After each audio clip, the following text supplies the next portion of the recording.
Hi guys, नवीन ब्लॉगमध्ये तुमचं स्वागत आहे. तर आज आपण काय करणार आहोत तर चला मग. आज जास्त काही नाही, फक्त पिठली भाकरी आणि भात केला होता. त्यासाठीच मी तांदूळ साफ करून घेतलेले आहे. इथे पाहू शकता तुम्ही. मस्त असे धुवून शिजत घातले आणि त्यामध्ये चवीनुसार मीठ घातलं आहे आणि मस्त असं मीठ हलवून घेतलं तांदळामध्ये.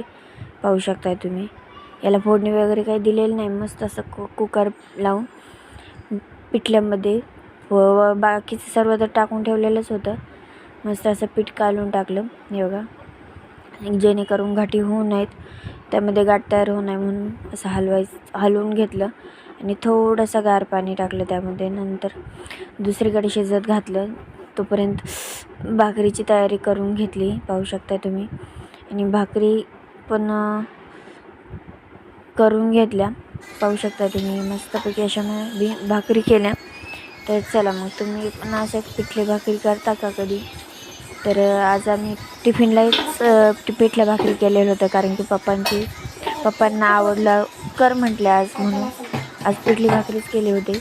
पाहू शकता. आणि मला त्यासोबत भात खूप आवडतो, म्हणून मी असं मस्तपैकी असा एक भात केलेला होता. पाहू शकता तुम्ही.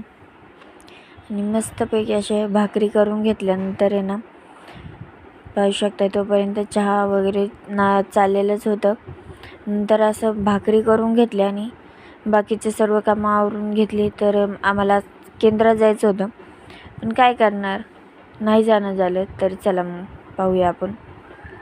भाकरी झाल्यानंतर मस्त अशी तव्यावर टाकली, पाणी लावून घेतलं आणि मस्त अशी भाजून घेतली. तोपर्यंत चहा तर झालेलाच होता. हे पाहू शकता तुम्ही. काय करणार, हा चहा पाहून मला पण चहा पिण्याची पुन्हा इच्छा झालेली आहे.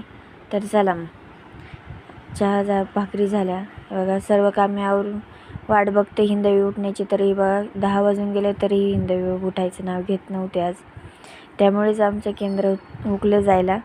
तर मग चला, तुमचे बाळा अशी कधी जास्त वेळ झोपतात का? आणि तुमच्या कामाला प्रॉब्लेम येतो का? कमेंटमध्ये नक्की सांगा. भेटूया नेक्स्ट व्हिडिओमध्ये. Bye bye.